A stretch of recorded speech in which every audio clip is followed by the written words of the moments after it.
Kentucky Bulldog. How was the races, Mr. Chairman? They were great. It was a rainy day, but unfortunately, like I do every year, I failed to cash in a ticket at the conclusion of the race. All right. Sovereignty beats journalism. So there's a metaphor there. I know. It's like right on the surface. There was that deep meaning, and that was a bright spot. But the Derby's the greatest tradition in Kentucky, and if anyone's never been, you need to put that on your bucket list. Yes. Okay. Well, fantastic. We'll look for our invitation next year. Here's the photo. It looks very dapper, sir. Very dapper. All right. So let's talk about some betting on the Kentucky Derby.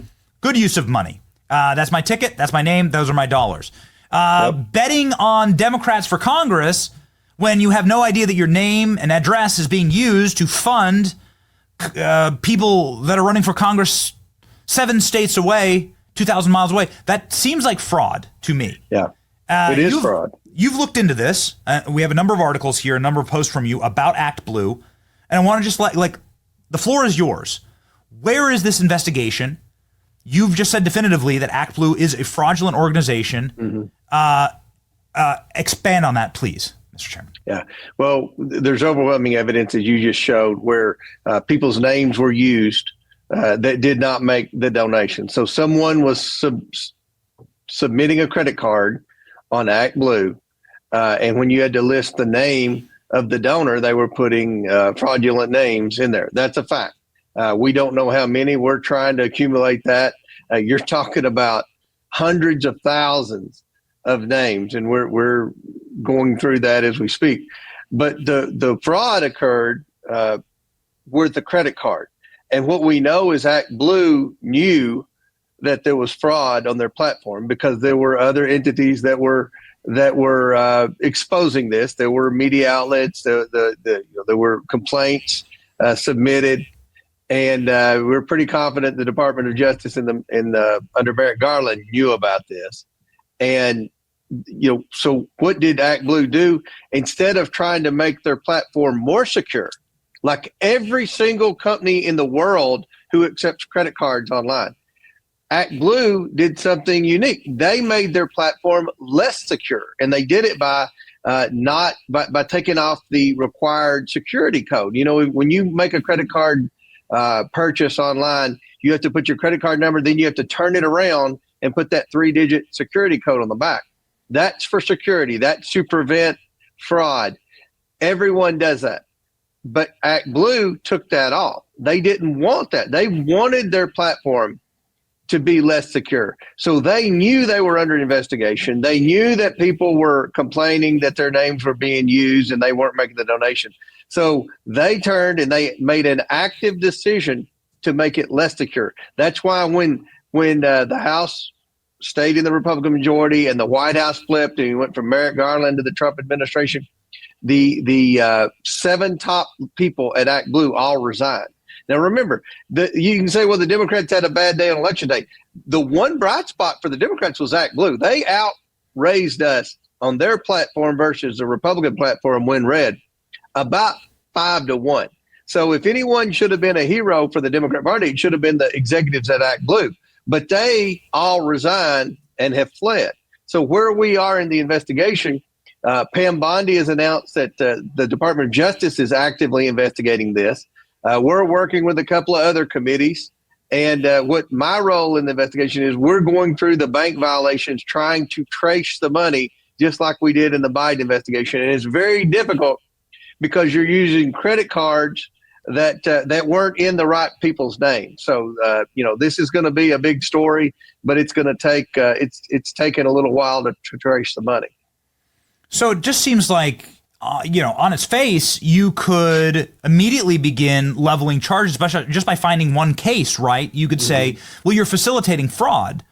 So here's somebody who didn't donate. There's a million stories like this, but here's somebody who didn't donate this money, and this is the money that's landing in their name. I mean, and this is going towards a federal election. So I think you could just ratchet up charges like crazy in this scenario. I guess I'm wondering, you're saying it's going to take a very long time. So is ActBlue going to just going to be able to funnel another $1 billion in the next election?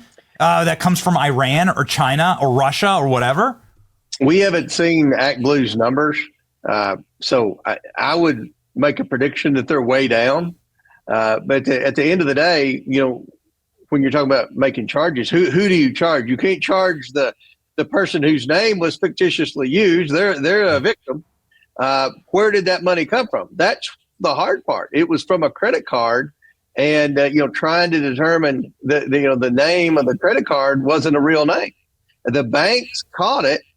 Like they did in the banks will always catch fraud. That's where our investigation. I love investigating financial crimes because with my experience in banking, the banks will catch the crime, and they do what they're supposed to do. They notify the Treasury cabinet. So the Biden administration knew that there was a lot of smoke coming from ActBlue, but yet they chose to do nothing. They did absolutely nothing. They hoped that Harris would win the election and the Democrats would flip the House and then it would all go away. But luckily it didn't. And here we are trying to trace this money. So, I don't know where Bondi is in her investigation, but with respect to money, we're trying to figure out who were the real people that the credit card names were in, because some of these credit cards were in people's names that either weren't real people or weren't definitely weren't were names of people that didn't know they had a credit card. So the problem is trying to figure out who actually set the credit card up. This is a classic case of cyber fraud, but for ActBlue, they knew this was going on, yet they chose to turn a blind eye, and if anything, make it easier by removing cybersecurity precautions on their platform. Right. So, I mean, at the very least, shouldn't the platform just be shut down? Right. Like at the very least, you shouldn't just allow this criminal organization to continue. I think that's great. I don't have the ability to shut them down. Pam Bondi does, and hopefully she will move on that, because this is a bad situation, and this is going to be like the Biden investigation. It's not just the crimes the Biden did; it's the cover-up. The government knew about it. The government knew about the Biden. The government knew about ActBlue. And this is very serious, because did the money come from overseas, which is a clear violation of campaign finance? It's not just a violation. Yes, they violated campaign finance, putting the donations in fictitious names. I'm sure whoever was donating the money far exceeded the maximum contribution limits. They violated the reporting requirements.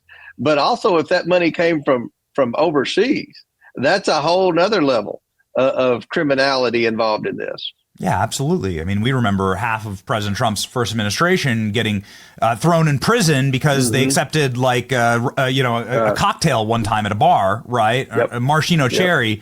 And then you have this, which is fraud at scale. And you just got to ask a question, at the very least, shut down the problem first, because right now, hypothetically, actually not hypothetically, in reality, this organization is funding your opponent. Yeah. This organization is currently continuing to money launder into the Democrat campaign. What? Shut it down. Yeah. It's like the border, right? Shut it down first and then deal with everything afterward. But shut the problem down first. I don't understand why it's taking so long. Yeah. Well, that's, I share your frustration with some of the stuff, with the Department of Justice. We're very anxious, like you are and like your viewers are, to see some accountability here. And again, the accountability player right now is the Attorney General, Pam Bondi.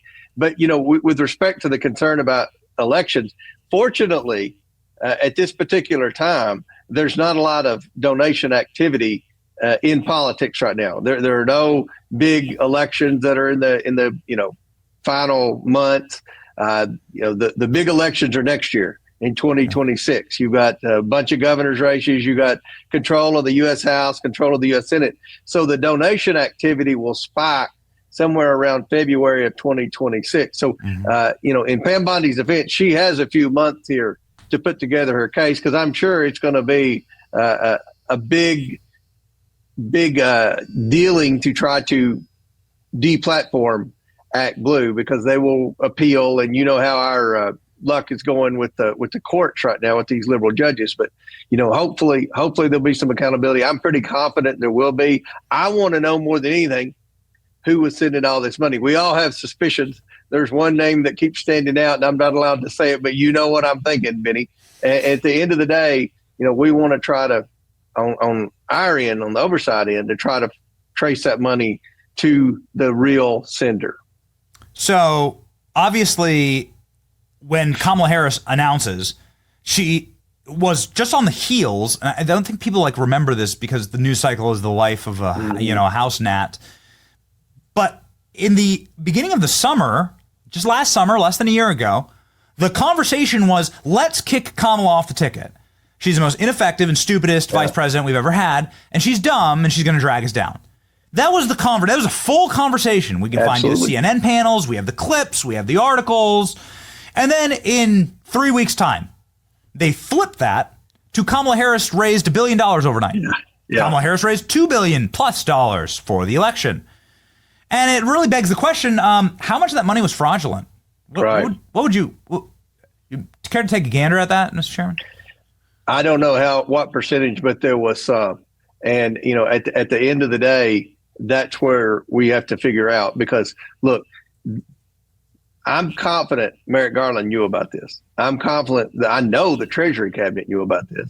Why wasn't anything done? They kept this under wraps, hoping that the left-wing media and their awful polling was right, and that Kamala Harris would be the next president, and the House would flip, and Hakeem Jeffries would be chairman, or would be Speaker of the House, and Jamie Raskin would be chairman of the committee, and he could turn this around and somehow launch some investigation into Trump. At the end of the day, this is the best thing that happened with respect to holding ActBlue accountable was Trump winning the presidency and the House staying in the Republicans' hands. So you've got an investigation that's moving forward. The ActBlue people never would have resigned. It's just like when Joe Biden pardoned his entire family as his last act as president. That was an admission of guilt. When the entire top 7 people at ActBlue, after by any standards, a successful fundraising campaign, all resign and head for the hills without any comment or anything else. That's an admission of something bad. So hopefully we'll be able to put the pieces together. But this is something that is ongoing, and you've got multiple committees in the House as well as the Department of Justice all on it. And it's hard to trace money, especially with the credit card. This is going to be harder to trace than the Biden investigation with those shell companies and all the LLCs and all the different bank accounts. When you're talking about credit cards that can be applied online, this is why I'm not a fan of online banking, because you can be you can do a whole fraudulent thing. When you go into a bank, you have to be a real person. There's security cameras in there. They got you on video. This online stuff, man, you can have some kid from some third world country that I probably couldn't find on a map, creating an account in Benny Johnson's name, making donations to every Democrat in America on a platform. I mean, this is a lot more complicated money scheme, and it's smaller amounts. It's you're talking about $100 amounts and $50 amounts. Much harder than tracing the $1 million wires that we had in the Biden investigation. Goodness. Amy McGrath, Kentucky 6, received $4.3 million. Seems like a crazy amount. Yep. That's a lot of money for most of my opponent had no chance in hell, Benny, and she got beat by 50 points in the last election. That's what I won my election by. Most of her money came from ActBlue, from donors out of state that I'd never heard of. Now, you could make the argument, well, it's because I was on Fox News a lot and different, but it's pretty strange to just send that much money to someone that has absolutely no chance when there are some races that could determine the majority of the House. That's right. Yeah, it's completely strange. Jasmine Crockett, one of your most exciting members of your committee, Jasmine Crockett. She has a problem with this, where investigative journalists have gone to her donors in her district, and none of them donated to her, yet they did on paper through ActBlue. That's right. And so this is a huge case. The fact that this hasn't been locked down is really something. We're going to continue to put the pressure on it. Now, finally, Mr. Chairman, you're great with whistleblowers. The last legal letter that was sent by the attorney inside of ActBlue was like a threatening letter to all staff to say, don't you dare blow the whistle. Mm-hmm. This was reported by the New York Times. Have you had any whistleblowers from ActBlue come to your committee? No, we welcome all whistleblowers, but I think everybody's lawyered up and hunkered down right now at ActBlue. Okay. What's next? I mean, we did a little bit of a preview on the Epstein files. Obviously, that's like finding a unicorn in Washington D.C. You have come on and talked about that on this program, just for the sake of transparency, which is very big for you. And so, in closing, any motion on that? Any movement on that? We hear that there's a timeline now. I hope James has the Epstein files, because I don't think the Department of Justice has them, or at least the Attorney General does not have them, or she would have turned them over. The President ordered them released. The Attorney General ordered them released. We all know they have not been released. And one of my biggest fears that I had, and I expressed this with Kash Patel and a lot of people, Stephen Miller, and a lot of people going into the new administration, I'm like, I hope they're not shredding documents right now. This was a few weeks before the transition. I said, I hope they're not shredding documents. But you all need to go on that first day and try to get all this stuff released, because, my fear is from what I've dealt with in investigations and in communication with this deep state apparatus, is they're probably in there shredding documents as we speak. So hopefully someone has a copy of that. And I hope we find out, because our task force has done everything, led by Anna Paulina Luna. You had her on your show many times. I mean, she's relentless. She's persistent. She's pretty frustrated right now that these files haven't been released, even though the President and the Attorney General have ordered them released. But, it's like I told Anna the same thing I told Patel and everybody else. I'm like, you assume that somebody in the deep state said, okay, we'll just put these in a file back here, this incriminating evidence on everybody, and maybe the next administration can do whatever they want to do with it. That's unfortunately the way it's supposed to work, but it hasn't worked with this deep state. So they're just going to let the incriminating evidence sit there smoldering that could put them all in prison. Yeah, right? I wish they should. That's what they're supposed to do. But you and I have dealt with them, Vinny. You've covered the deep state as well as anyone. I mean, they cover their tracks, and it's just hard for me to believe they're going to leave incriminating evidence.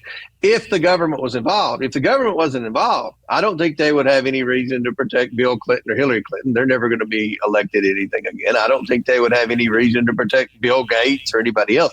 The concern I've always had about the Epstein file was the government involved. Did the government know? Was the government using Epstein and the videos to blackmail the most influential people around the world? If that's the case, then they knew there were victims of sex crimes there, and they did nothing. So that's the concern I have. If the government covers this up, I don't believe it's because of any love affair or affection for the Clinton family. Just like I never believed they were hiding and covering for the Bidens because they loved Joe Biden. It was because they hated Donald Trump, and they didn't want their agencies to be disrupted. The same thing with the Epstein files. I don't know this, but my concern is that the government may have known a lot more and may have been an active participant, maybe with the intentions of intelligence gathering. Who knows? But at the end of the day, I don't think the American people would be okay if the government knew that crimes against young women were occurring, and yet they did nothing to intervene.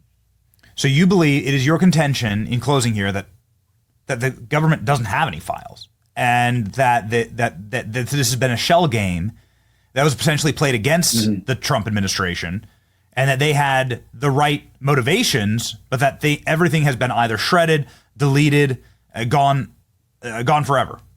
I don't know. I think the government had information. I don't know if it still exists. We have the photos, Mr. Chairman. We have the FBI photos of his apartment. We have photos of boxes that are marked evidence, not by the FBI, but by Epstein. Boxes of hard drives and tapes and CDs. I mean, they're all available. You can see them. They've been published a million times. They're the government's photographs. And they always use the excuse, well, there's an ongoing investigation. Yeah. And they're still using that now. But it's been a long time, and they've had plenty of time. And people keep disappearing that were key witnesses in this case. So the time to release that information is now. The president has ordered it. The attorney general has ordered it. Either they're disobeying the president and the attorney general, or the evidence is no longer in existence. There's no in between. There's either or. You're exactly right. People are disappearing. One final thought on this. Matt Gaetz, I know he's a dear friend of yours, was on the program, made a lot of news saying that he thought that he knows that the American government allowed a foreign government into the federal prison system to get rid of Epstein and turned off the cameras and the lights. Have you heard? I don't know, but I would say, Matt, if he said it, he has a good source. Okay. All right. If Matt were Attorney General, we know we already have some of these files, I think. So I'm all about that. Well, you know what? Here's to more transparency. It's been such an interesting run, and I really do hope that maybe James does have the files. We'll see. I hope so. This entire little teaser had all of had Epstein all over it. Ladies and gentlemen, the man who's all over government oversight and rocking and rolling, the man who was personally behind every revelation we learned about the Biden crime family, was because of the dogged efforts of James Comer. He doesn't get the kind of credit that he deserves, but he'll get it on this program. You all know him, love him, and you should follow him. 250,000 Americans already do. The great Jamie Comer. Thank you, Mr. Thank Chairman. you.